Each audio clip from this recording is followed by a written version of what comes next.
Previously on A Long Way From Home. My home planet Skana was destroyed in a great cataclysm 1 year ago. My parents had sent me, their only son, off-world for education and training exactly 1 year and 2 months ago. The destination they chose was a distant planet known as Quarta, who we had just started a trading deal with, our minerals for theirs. Unlike our low-grade minerals, however, theirs were rumored to have magical properties derived from their 3 sons. This seemed quite a tall tale, but I would soon find out there were truth in these rumors. Off-worlders give us the name Acumen for our ability to understand and reason any situation. This also works when fighting. I hadn't known it to be special to see spectral visions of my opponent's movements before they made them. Mom and Dad could not have known what they were signing me up for when I was sent here. Mercenary work. That's what I'm being trained to do. Tonight's job is to retrieve a package being transported through the forest. Lightly guarded caravan, I'm told. Should be a piece of cake. Eyes closed, focused and ready as the sounds get closer and closer. 9 soldiers in the front, both heavies among them, 6 in the back. The first caravan probably is security, the stone wielders wanting transport for themselves. The time is now. Flash of white from my left and I spring to action like a cat in pursuit of my prey. The sounds of snarling and screams drowned out as I close in on the 6, finally realizing my presence. The first turning towards me as I lunge across his torso, visions of light seemingly compelling my opponents to follow. A thrusting lance I redirect downward, spiking into the ground. Changing levels, I meet the force with my own, plunging my blade so deep I punch the bastard's spine. The others stare for just a moment in shock, spinning to the right, leg extended, knocking the following soldier off balance. Raising my tool of death through the bottom of his jaw, turning the blade sideways, still embedded, as to not overcompensate in my adrenalized state. Lunging forward, my hilt finds its home on the bridge of the nose, breaking with the utmost ease. The sound of the spinal column detaching from the head, the finale to this dance with death. Exhaling and opening my wondering eyes and curious ears. Nothing. I am surrounded by mute and darkness. What is this? The darkness bursts like a bubble. Blocking the way ahead of me, a young man, no older than myself, long braided hair dancing to the beat of the wind. A silver glimmering stone nestled into the back of each hand. This is the Mechna. His hand outstretched, a slight hum ringing from the ground. Erupting from the dirt, a shiny spear of pure metal summons to his hand.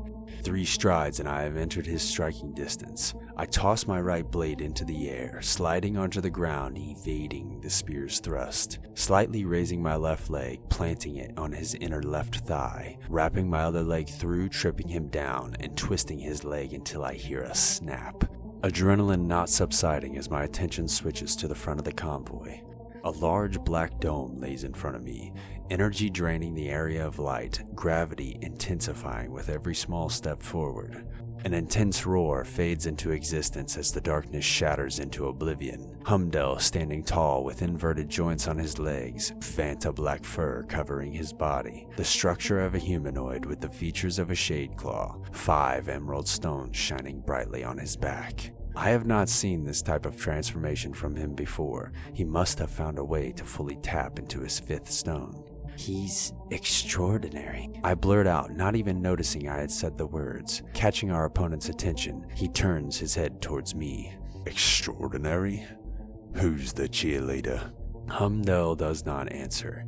He's breathing heavily. This is one tough bastard, huh? A Demos, Black Stone Wielder. They are the most powerful of all wielders. We are being played with. My eyes searching frantically for our assailant, the sound of footsteps echoing. A mist enveloping my vision as the face manifests, looking eye to eye for only a moment, then gone once again. A warm sting pulsating from my abdomen. My breath quickens. My hand raising. Cold, firm steel. Showered in warmth. A dagger. Unable to speak as I see a hazy mass materialize behind my mentor and friend. Humdel gasps as the sword impales him, eyes glossing over. Everything is going dark. It's So cold. Episode 2. The Prison of Charlon. I can hear the groans and squeaks of the wheels turning on an unpaved road.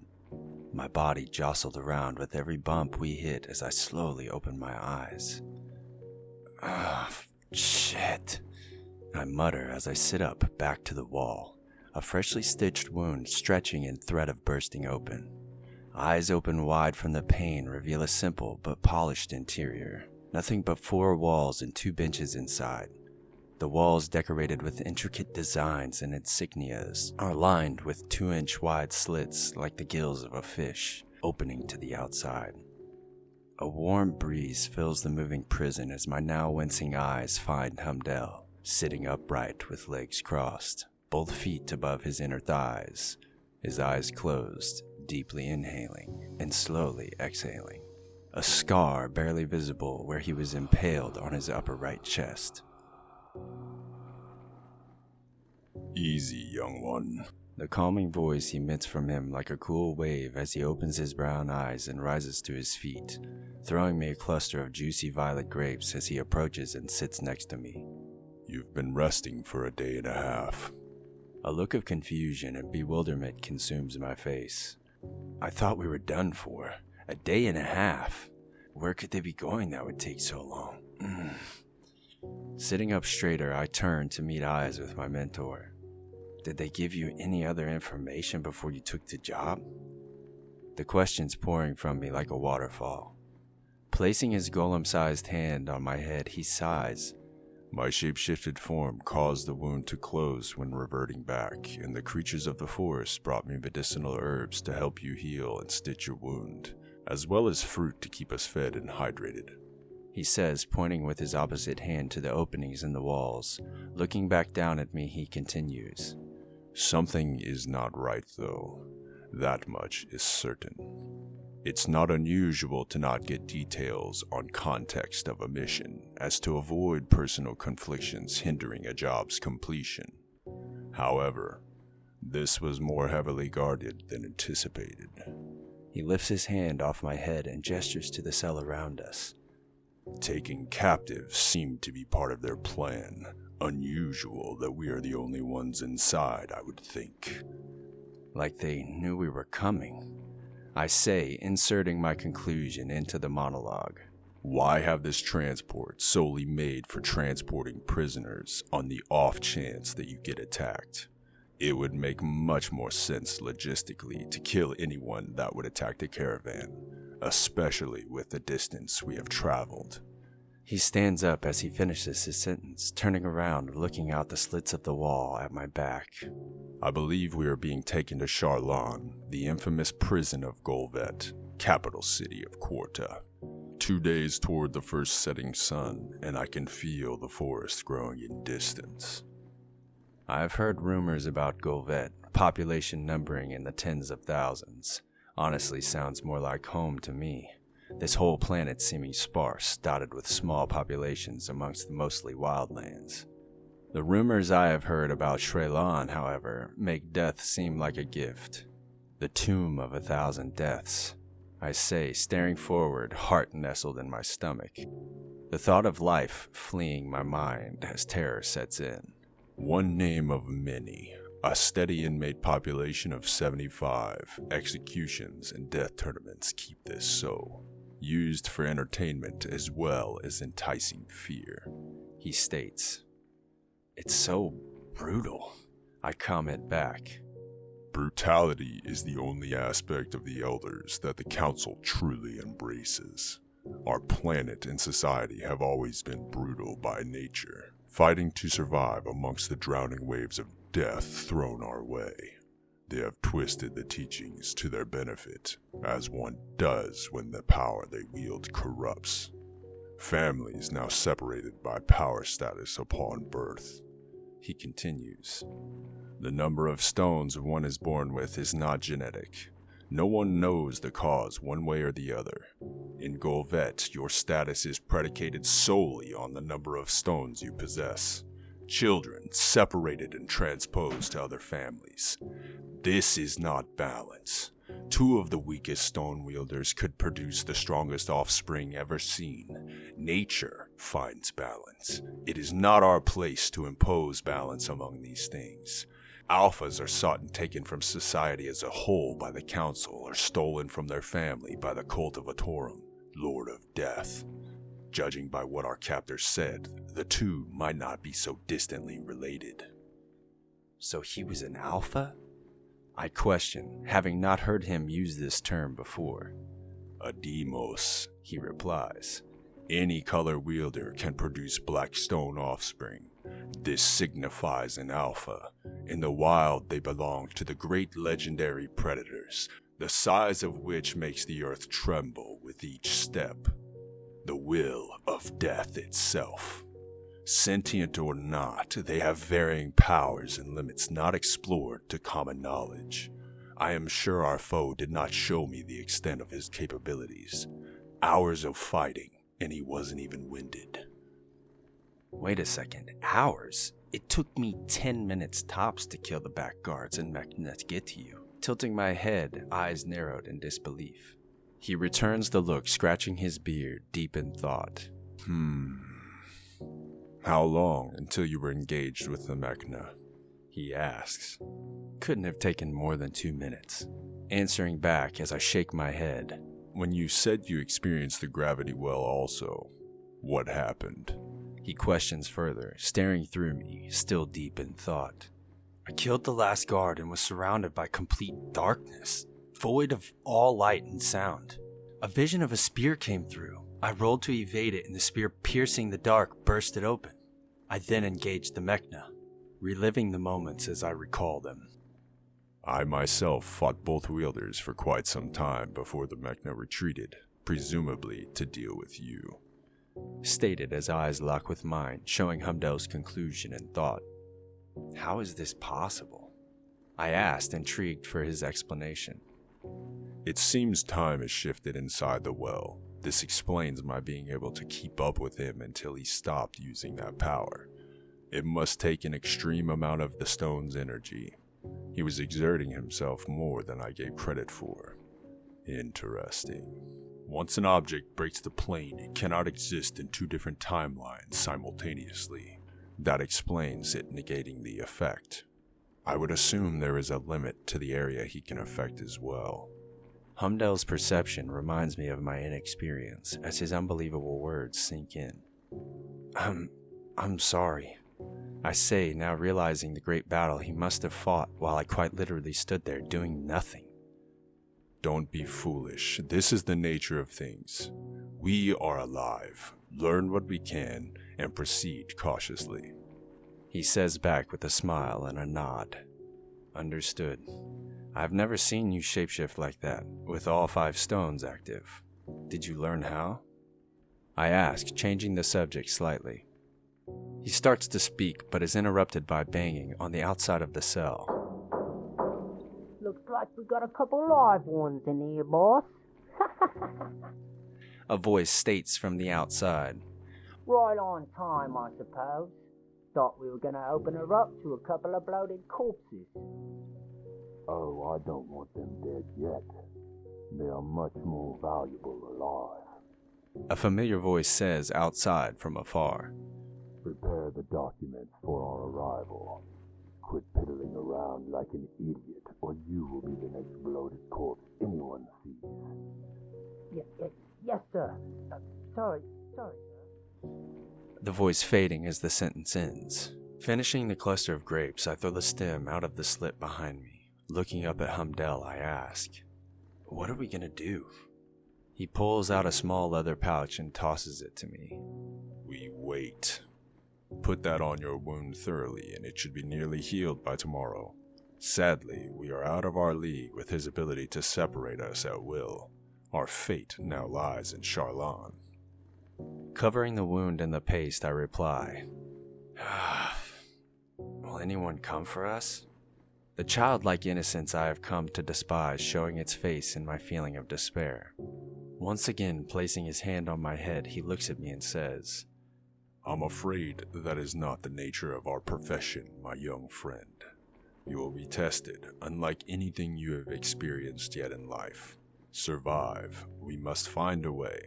Something strange is at play here, and I intend to find out what it is. I'll do my best. I respond, looking down at my wound as I cover it back up with my shirt. Do not show signs of weakness or being injured. Make sure to keep your head down, and don't be anyone's hero, me especially. Once we enter the prison, we must not make our alliance knowledge to anyone. Do you understand? He says, now standing over me, hand held out to assist me up. Taking his hand and rising to my feet, I nod in acknowledgement. My heart is racing. I am terrified at the thought of being imprisoned for the rest of my life, suffering a fate equal to those on my home planet. Certain death. Deepening my breaths, I quiet my mind and center myself once again as the caravan comes to an abrupt stop. Halt! A voice proclaims from afar. Provide your documentation. Scurrying feet patter along, nervous chattering of metal following the noise. Here it is, sir. Stamped by the head of council himself. I hear the nervous soldier say. We also have 2 prisoners. Let the warden know. The Demos states. At once, sir. Please come through. The guard says as the caravan begins movement once again. Looking out through the openings, I can see the city off in the distance, buildings standing tall, architecture elegant and inspiring, the tops of several statues peeking above from the innermost section. Massive towers on the outside with sheer cliffs around most of it, leading to crashing waves and deadly rocks below. The cliffside reaches all the way to the bridge we are now crossing. A salty breeze filling the cell, and the faint sound of water smashing against the rocks below follows up the vertical walls to my ears. Sri Lan is separated from the main landmass, one way on and one way off. The sound of gates opening echo through the vast chasm, 100 meters from mainland. I could cross this distance in seconds. The thought of escape refusing to wane as we enter the domed hold, light receding as the doors close before my very eyes.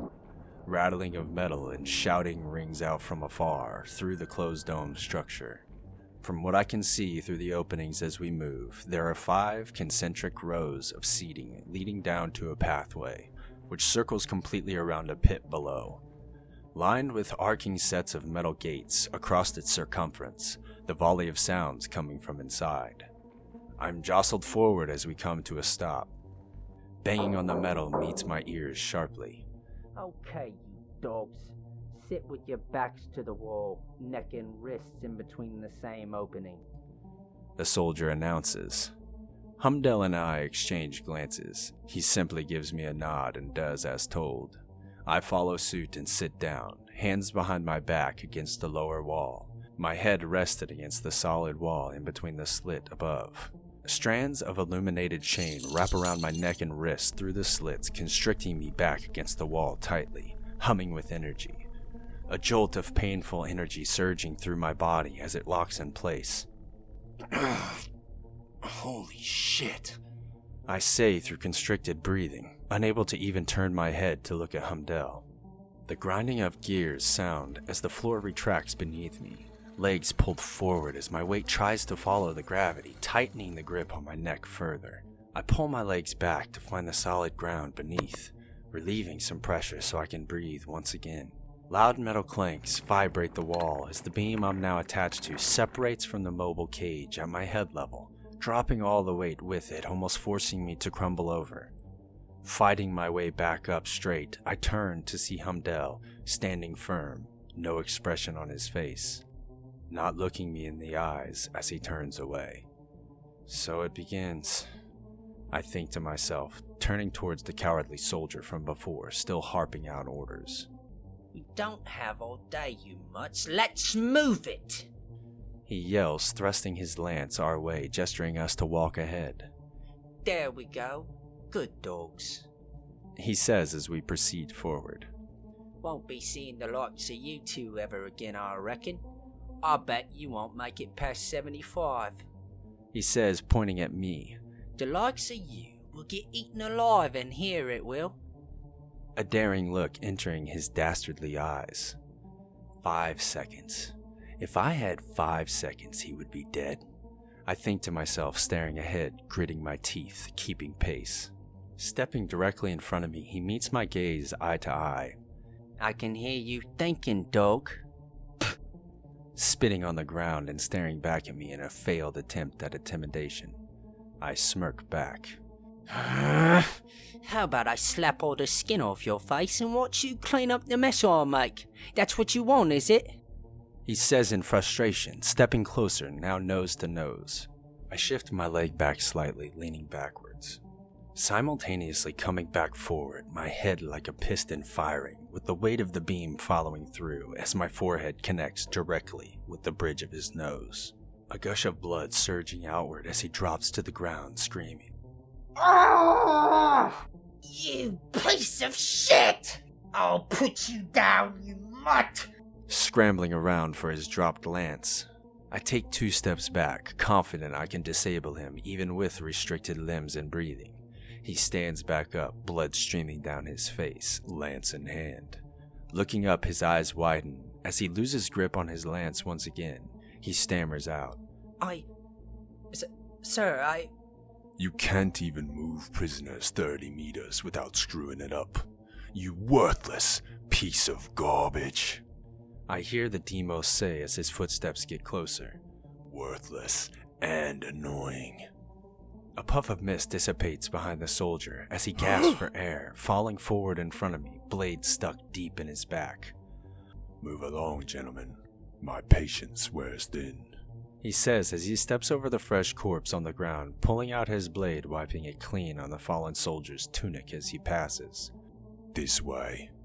Gesturing towards a slob of a man, round as he is tall, sitting in front of a computer waiting our arrival, with a look of irritation upon his face. It's lunchtime. Mind putting a little pep in your step? He says as we approach, I ahead of Humdell. You first, eh? Well, 75. I don't think you'll be keeping a number very long. Take him to his cell. He says as a spindly humanoid formation of rubble approaches me, grabbing hold of my arm, leading me forward with large strides, threatening to pull me off balance. Each tug on my wrist pulling my head backwards, making me fight my center of gravity. Walking past 14 sets of metal grates on the floor, each with a numbered mechanical device towering above it from behind. The inmates hang on the metal, shouting up threats and obscenities as we pass, and approach the device numbered 75. Forcibly turning me around, the thin golem shoves me backwards, holding the beam my neck and wrist are attached to firmly against the device, my body over the closed grate. Humming to life, it vibrates as 2 clamps grip the beam, high and low, jostling me straight up and down. The grate below my feet opens as all my weight is dropped, now being strangled by the constricting chain around my neck. Without warning, both constrictions on me are released from their anchor and I'm dropped 5 meters down to a dark, dry cell, hitting the ground hard, trying to break the fall best I can, rolling as I compress my elbows and knees. I can feel my stitches tear with the action, shooting a burning pain through my torso. I come to a rest on my back, looking at the metal-plated roofing over my head. This is actually happening. I think to myself, raising my hands in front of me, looking at the 2 bracelet-like chain rings around my wrist. A 7 on one and 5 on the other, faintly lighting the room. This is not how I expected this job to end. Leaning up, I see a dark red starting to seep through my shirt. Taking the shirt off immediately, I reach into my belt and retrieve the small leather pouch Humdell gave me, generously applying it once again over the wound. All of the innermost stitches ripped through the skin. At least they didn't search me, I say to myself, putting the leather pouch away, looking around the cell. A single bed against one wall, a sink and hole in the ground against the opposing one. Caged bars seal the other 2 walls, one leading to the center pit, the other a dark pathway leading in both directions behind the prison cells. About what I expected, to be honest. I walk over and lay on the bed. It feels like I'm laying on a group of uneven pieces of wood, and the smell, oh my God, the smell. like a group of sweaty men wrestled in a pile of feces, and this bed was the ring. I won't be sleeping well until I become accustomed to it. Just the thought conjures feelings of despair. What a dreadful place. They sound like animals. Barely able to think over the hooting and hollering unceasing since our arrival. Warlike drums loosened the dust off the walls, vibrating through the pit, the sound quieting the mob of ferals caged around me. Ladies and gentlemen, I hope you have your wagers placed. Once the match starts, all bets will be final. This is a battle royale match, every man for himself. The last two remaining live to fight another day! An intercom system blaring the announcer's voice, omnipresent throughout the chamber. Combatants! Remember, you left your honor long ago when you decided to become worthless degenerates of society that brought you here. Fight without mercy and give a good showing. Your life truly depends on it. Open cages 34, 19, 67, and 52. Nature demands balance. You have been chosen. Drums still beating as 4 cages start to open, in sync with one another. Spotlights illuminate the entire pit. This is unreal. I say to myself, walking up to the cage bars in awe of the absolute madness I have found myself in. They were at full capacity when we arrived, and now 2 must die. 34 is the first to emerge from its cage, gears winding and pumps hiss as it moves. Smooth, fluid motion not keen to any robot that I have ever seen. More like an android. Matte gray shielding all over its body, torso translucent. Its head, arms, and legs, all natural humanoid proportions, neck pulsating in amber glow upwards. I can see the numbers 3 and 4 brightly lit up on the exposed torso, as well as the chain shackles around each hand. The closest opening garners his attention. Cage 19. From under the glowing numbers walks out an ogreish brute. Pale red skin covering his body, a heavy pauldron resting on his left shoulder. Just boots and a loincloth for the rest of his clothing, a leather strap across his chest holding a battle axe against his back. Looking over at 34, shouting in rage, trembling the ground beneath them. A barbaric creature, one I have yet to cross paths with in my short lifetime. Meanwhile, 67 and 52 show themselves, walking a bit more nervously into the light. 67, a Whisperu, her full body armor suit clanking together, covering her tall, slender body. The helmet surrounds her head and seals, concealing her sharp bone structure and red hair. Pulling out a gun from her side, she faces 52, who is returning the glare. Just a meter tall, he is crouched with one hand on his belt, the other on the ground, missing half an ear with a deep scar across his right eye, covered by an eye patch. Dark brown in color, with black patches strewn about, one encompassing his left eye. A Minikin. Clever and nimble little creatures. One of our top mercs is a Minikin, always creating some new form of technology to use in combat. This could be very interesting.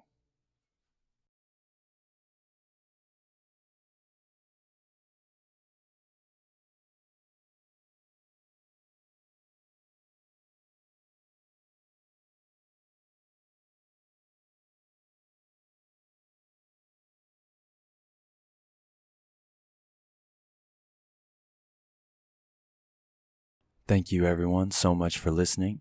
Hit the like, subscribe, and notification bell to be notified of weekly uploads. We really hope you enjoy this journey you take with us. For those of you that made it this far, I appreciate you.